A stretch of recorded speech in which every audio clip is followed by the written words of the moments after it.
Hello everyone, welcome to HP exams master. स्वागत है आपका एक नई वीडियो में जिसमें हम डिस्कस कर रहे हैं एचपी जीके में बहुत ही important MCQ. This is part 26। Already हम इसमें 25 वीडियोस कर चुके हैं। इस लेक्चर की पीडीएफ आपको HP exams master Telegram channel पे मिल जाएगी। तो पहला क्वेश्चन आपके सामने ये रहा। According to Himachal Pradesh economic survey 24-25, what percentage increase was recorded in GSDP from 22-23 to 23-24। और साथ में एसआर और एफआर जो ये लगाए हैं, ये सेकंड रिवीजन और फर्स्ट रिवीजन है। जैसे जैसे हमारे पास रियल डाटा आता रहता है हम उसको रिवाइज करते रहते हैं। पूछ रहा है कि हिमाचल प्रदेश आर्थिक सर्वेक्षण 24-25 के अनुसार, ठीक है, 22-23 से लेकर 23-24 तक कितना स्टेट का जीडीपी जो है बढ़ा है, कितना परसेंट इंक्रीज आया है? 9%, 9.9, 7.5 या फिर 8.6? तो इसका राइट आंसर क्या होगा? 9.9% इंक्रीज देखने को मिला है हमें जो करंट प्राइजेज है उसमें। अगर यहाँ पे जैसे अभी यहाँ कुछ नहीं दिया तो हम क्या मान रहे हैं? हम करंट प्राइजेस मान रहे हैं, ठीक। अगर यहाँ पे कांस्टेंट प्राइजेस दिया होता, ठीक, तो हम क्या मानते? हम जो हमारा आंसर होता वो कितने परसेंट होता? 6.6% का इंक्रीज हमें देखने को मिला है। ठीक है, इस बात का ध्यान रखेंगे। अगर कुछ नहीं पूछा है साथ में तो उसका मतलब क्या होता है? Current prices. अगर स्पेशली देगा कांस्टेंट या फिर रियल तो हमारा आंसर क्या हो जाएगा? 6.6%। क्वेश्चन नंबर 2 है हमारे पास। According to Himachal Pradesh economics review 2024-25, which sector contributed most to GSVA? ये भी जो जीएसवीए ये होता है ग्रॉस स्टेट वैल्यू एडिशन। ये भी एक तरह से जीडीपी का ही जैसा ही होता है, ठीक है, थोड़ा सा माइन्यूट डिफरेंस है इसमें। फाइनेंशियल ईयर 2024-25 पूछ रहा है कि हिमाचल प्रदेश इकोनॉमिक रिव्यू के अकॉर्डिंग कौन से सेक्टर ने सबसे ज्यादा वैल्यू एडिशन में जो है टेक पार्ट लिया है, कंट्रीब्यूट किया है? Primary sector, secondary sector, tertiary या क्वाटनरी? तो इसका राइट आंसर क्या होगा? हमारे पास टर्शरी सेक्टर का हमारा जो स्टेट वैल्यू एडिशन है या फिर जो स्टेट की जीडीपी है उसमें सबसे ज्यादा कंट्रीब्यूशन देखने को मिला है। ऐसे क्वेश्चन जनरली आप बिना पढ़े भी कर सकते हैं। मैं आपको एक चीज बता देता हूँ। जो हमारी कंट्रीज जैसे इंडिपेंडेंट होती हैं, ठीक, मान लो कोई बड़ी ही ज्यादा गरीब कंट्री थी, जस्ट इंडिपेंडेंट हुई है, पहले कॉलोनियल रूल के अंदर थे, उसके बाद इंडिपेंडेंट हुई। जैसे हम मान लो 1947 में इंडिपेंडेंट हुए, ठीक। उसके बाद हम क्या बोलते हैं? हम ये बोलते हैं कि हमारी कंट्री जो है क्या हो रही है? डेवलप हो रही है। We are a developing nation, not developed, developing, ठीक है। अब क्या होता है कि हमारे जो सेक्टर्स होते हैं तब भी यही सेक्टर थे, ठीक है, प्राइमरी सेक्टर था, सेकेंडरी सेक्टर था, टर्शरी सेक्टर था। अब क्या होता है कि जैसे जैसे कोई कंट्री, जैसे अभी हम कहाँ हैं? अभी 2026 में हैं। जैसे जैसे कोई कंट्री या स्टेट, ठीक है, डेवलप होता जाता है ना, तो जो प्राइमरी सेक्टर का कंट्रीब्यूशन है ये क्या होता जाता है? कम होता जाता है, रिड्यूस हो जाता है, ठीक। और जो टर्शरी सेक्टर है इसका कंट्रीब्यूशन क्या हो जाता है? इंक्रीज हो जाता है। अगर हम अपने आसपास देखें, हम सब क्या चाहते हैं? हम सब जो गवर्नमेंट जॉब चाहते हैं। अब गवर्नमेंट जॉब क्या है? एक सर्विस सेक्टर है, ठीक है। टर्शरी ज्यादातर जो है उसमें टर्शरी सेक्टर कवर होता है, ठीक। तो हम क्या देखेंगे कि टर्शरी सेक्टर इंक्रीज होगा और प्राइमरी सेक्टर का कंट्रीब्यूशन क्या होगा? डिक्रीज होगा। तो आप इसको ऐसे ही सॉल्व कर सकते हैं। अगर मान लो आपसे पूछा जाता है कि जब हमारा देश आजाद हुआ उस समय, या फिर हमारा जब देश आजाद हुआ उस समय स्टेट का सबसे ज्यादा कंट्रीब्यूशन किसका होगा? तब प्राइमरी सेक्टर का सबसे ज्यादा कंट्रीब्यूशन होगा और टर्शरी सेक्टर का सबसे कम था उस समय। नेक्स्ट क्वेश्चन है हमारे पास। What is the budgetary allocation of national social assistance programme for the year 2025? पूछ रहा है कि जो नेशनल सोशल असिस्टेंस प्रोग्राम है, नेशनल सोशल असिस्टेंस प्रोग्राम एक अम्ब्रेला प्रोग्राम है जिसमें सेंटर और स्टेट दोनों कंट्रीब्यूट करते हैं। इसमें क्या क्या चीजें होती हैं? एक तो आपने सुना होगा ओल्ड पेंशन लगती है, ठीक है, विडो पेंशन लगती है, ठीक है। तो ऐसे कुछ और जैसे डिसेबिलिटी वाले लोगों के लिए बेनिफिट्स होते हैं। तो वो सारा जो बजट है वो किसके अंडर आता है? नेशनल सोशल असिस्टेंस प्रोग्राम के अंडर आता है। अब पूछ रहा है तो उसके अंदर जो है बजट कितना रखा गया था 2025 में? 28,000 करोड़, ठीक है, 12,000 करोड़, 9,000 करोड़ या फिर 5,000 करोड़? तो इसका राइट आंसर क्या है? 9,652 करोड़ रुपए। नेक्स्ट क्वेश्चन है हमारे पास। In the Himachal Pradesh which sector contribute to GSDP declined from 57% in 1950-51 to 9.5% in 2022-23?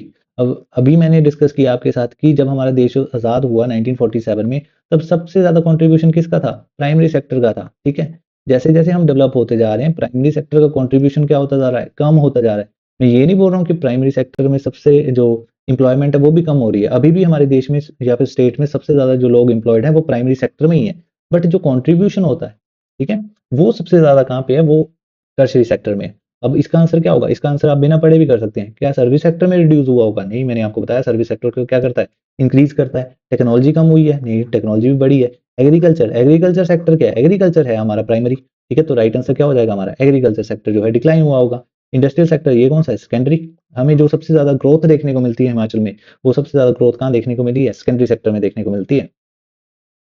Next question है हमारे पास, which sector provide unemployment to the largest share of the Himachal Pradesh working population. चाहे हिमाचल की बात करें चाहे इंडिया की बात करें, ट्रेंड हमारे पास सेम ही रहता है। अब मैंने क्या बताया कि सबसे ज्यादा कौन सा सेक्टर लोगों को एम्प्लॉयमेंट प्रोवाइड करता है, तो अभी भी हमारा क्या है, प्राइमरी सेक्टर ही है। तो इनमें से क्या आंसर हो जाएगा, agriculture, forestry, fishing, manufacturing industry या फिर इंफॉर्मेशन टेक्नोलॉजी। ये क्या है, ये सेकेंडरी सेक्टर है, ये टर्सरी सेक्टर है, और ये क्या है, ये प्राइमरी सेक्टर है। तो आंसर क्या हो जाएगा, agriculture, forestry and fishing.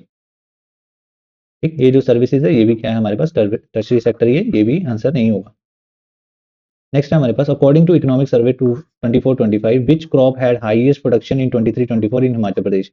Himachal Pradesh में इन सब में से सबसे ज्यादा प्रोडक्शन किसकी देखी गई है, मेज, वीट, रागी, ग्राम या फिर रागी या फिर गां। ठीक है, तो राइट आंसर क्या है, वीट। वीट की जो है सबसे ज्यादा पैदावार देखी गई है पिछले साल 23-24 में। नेक्स्ट क्वेश्चन हमारे पास, according to economic survey 24-25 the annual unemployment rate in Himachal Pradesh is approximately.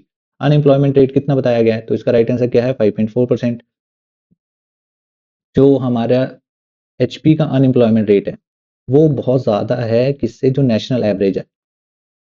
Even कि अभी जो रिसेंट बताया गया है कि जो हमारा यूथ अनएम्प्लॉयमेंट है वो इंडिया में वो सबसे ज़्यादा है, अराउंड 29% अप्रॉक्स। ठीक है। नेक्स्ट क्वेश्चन है हमारे पास, according to economic survey 24-25 what is the projected GSDP of Himachal Pradesh at current prices for 23-24। ठीक है, तो कितना एस्टिमेट बताया गया है, तो इसका राइट आंसर क्या है, 2,10,662 करोड़ हमारी जीडीपी एस्टिमेट करी गई है 2023-24 के लिए। नेक्स्ट क्वेश्चन है हमारे पास, according to official estimate 24-25 which sector contributed most to the Himachal Pradesh GSVA. अभी मैंने आपको बताया कि ऐसे क्वेश्चंस तो हम बिना पढ़े भी कर सकते हैं। ठीक है, अब सबसे ज्यादा कंट्रीब्यूशन की बात करिए, कंट्रीब्यूशन कौन देता है सबसे ज्यादा, primary sector. Sorry, primary sector में तो सबसे कम कंट्रीब्यूशन है, अराउंड हमारा 14% कंट्रीब्यूशन है जीडीपी में। सबसे ज्यादा कंट्रीब्यूशन किसका होता है, टर्शरी सेक्टर का कंट्रीब्यूशन होता है, जो सर्विस सेक्टर होता है उसका कंट्रीब्यूशन सबसे ज्यादा होता है। हमारे यहाँ पे कितना है, अराउंड 45%। और बचा जो सेकेंडरी जिसमें मैन्युफैक्चरिंग आती है वो अपना 39 के आसपास है। तो सबसे ज्यादा क्या है, 45, उसके बाद 39, फिर 14। तो यहाँ पे आंसर क्या हो जाएगा हमारे पास, कंस्ट्रक्शन। कंस्ट्रक्शन क्या है हमारे पास, सेकेंडरी सेक्टर है, नहीं। सर्विसेज टर्शरी सेक्टर ये होगा, industry secondary sector, agriculture primary sector. तो राइट आंसर क्या हो जाएगा, option number B. Next question है हमारे पास, which seminar was organised in May 2025 H at HP sector Shimla in collaboration with NeGD and MeitY. तो ये हमारे पास डिपार्टमेंट्स हैं और एक मिनिस्ट्री है। तो इसमें पूछा गया है कि किस कौन सा सेक्रेटरीट में कौन सा सेमिनार हुआ था 2025 मई में। AI for sustainable development, innovation and inclusion, AI for good governance, digital summit, digital India summit या एआई इन पब्लिक पॉलिसी। तो इसका राइट आंसर क्या है, एआई फॉर गुड गवर्नेंस, जिसमें driving transparency, efficiency and impact. जो हमारे official हैं उनको अ, इसके बारे में अवेयर किया गया था कि कैसे वो गवर्नेंस के लिए, गुड गवर्नेंस के लिए एआई का जो यूज है वो कर सकते हैं अपने रोज के कामों के लिए। नेक्स्ट क्वेश्चन है हमारे पास, which crop is described as low cost high profit जाफरानी crop rapidly cultivated in the Kullu district. जो ये जाफरानी शब्द है ये किसके लिए इस्तेमाल होता है, सैफरॉन के लिए इस्तेमाल होता है। सैफरॉन यानी कि हमारा जो केसर होता है उसके लिए। तो यहाँ पूछ रहा है कि जाफरानी नाम से कौन सी लो कॉस्ट हाई प्रॉफिट जो क्रॉप है वो कल्टीवेट करी जा रही है कुल्लू डिस्ट्रिक्ट में। आवाकाडो, ब्लूबेरी, परसिमन या फिर कीवी फ्रूट। अगर आप यही समझेंगे सैफरॉन, सैफरॉन, सैफरॉन का कलर क्या होता है, तो सैफरॉन का कलर आपने देखा होगा। ठीक, तो क्या एवोकाडो वैसा होता है, नहीं। ब्लूबेरी वैसा नहीं, ठीक है। जो परसिमन है जिसको हम जापानी फल भी बोलते हैं वो सैफरॉन कलर का होता है, ठीक है, चटक सैफरॉन कलर का। तो किसको हम जाफरानी के नाम से बेच रहे हैं अभी, तो परसिमन को। कीवी फ्रूट आपने देखा होगा ब्राउन जैसा होता है। नेक्स्ट क्वेश्चन है हमारे पास, which city of Himachal Pradesh was summer capital during the British rule. बड़ा इजी क्वेश्चन, इंडिया की जो समर कैपिटल थी ब्रिटिशर्स की वो क्या थी, Shimla. Which scheme provide monthly financial assistant to women in recognition of domestic work and family contribution. कौन सी स्कीम है हिमाचल प्रदेश की जो महिलाओं को मंथली फाइनेंशियल असिस्टेंस प्रोवाइड करने की बात करती है। लाडली लक्ष्मी योजना, इंदिरा गांधी प्यारी बहना स्वाभिमान निधि योजना, मुख्यमंत्री कन्यादान योजना या प्रधानमंत्री मुख्यमंत्री योजना। तो इसका राइट आंसर क्या है? इंदिरा गांधी प्यारी बहना स्वाभिमान निधि योजना। ठीक है, ये वही स्कीम है जिसमें 1500 देने की बात कही गई है। नेक्स्ट क्वेश्चन है, which two districts are famous for mustard and flax cultivation? इनमें से कौन से दो डिस्ट्रिक्ट जो हैं मस्टर्ड और फ्लाक्स कल्टीवेशन के लिए जो है फेमस हैं? बिलासपुर, यहाँ एक ही दे रखा है, कुल्लू लाहौल स्पीति, सिरमौर किन्नौर या फिर कांगड़ा कुल्लू। तो इसका राइट आंसर क्या है? कांगड़ा कुल्लू। नेक्स्ट क्वेश्चन है हमारे पास, the famous religious fair of Renuka is held in which district of Himachal Pradesh? कौन से डिस्ट्रिक्ट में रेणुका मेला लगता है? सिरमौर राइट आंसर होगा। After the independence, the administrative integration of princely hill states into Himachal Pradesh was primarily determined by कि जब सारी प्रिंसली स्टेट्स को, लगभग 30 प्रिंसली स्टेट्स को मिलाकर हिमाचल प्रदेश बना दिया गया इंडिपेंडेंस के बाद, तो उन्हें किस तरह से जो है किस आधार पर एकीकरण किया गया था उसका? स्टेट ऑफ रीऑर्गेनाइजेशन एक्ट 1956, ये तो हो ही नहीं सकता। हमारा एकीकरण कब हुआ था? 48 में। Formation of chief commissioner province, तो ये तो सही बात है, 1948 में हमें क्या बना दिया गया था? चीफ कमिश्नर प्रोविंस बना दिया गया था। पंजाब रीऑर्गेनाइजेशन कमेटी, कोई मतलब नहीं बनता। हिमालयन टेरिटरी काउंसिल, इसका भी कोई मतलब नहीं बनता। तो राइट आंसर क्या है? Option number B.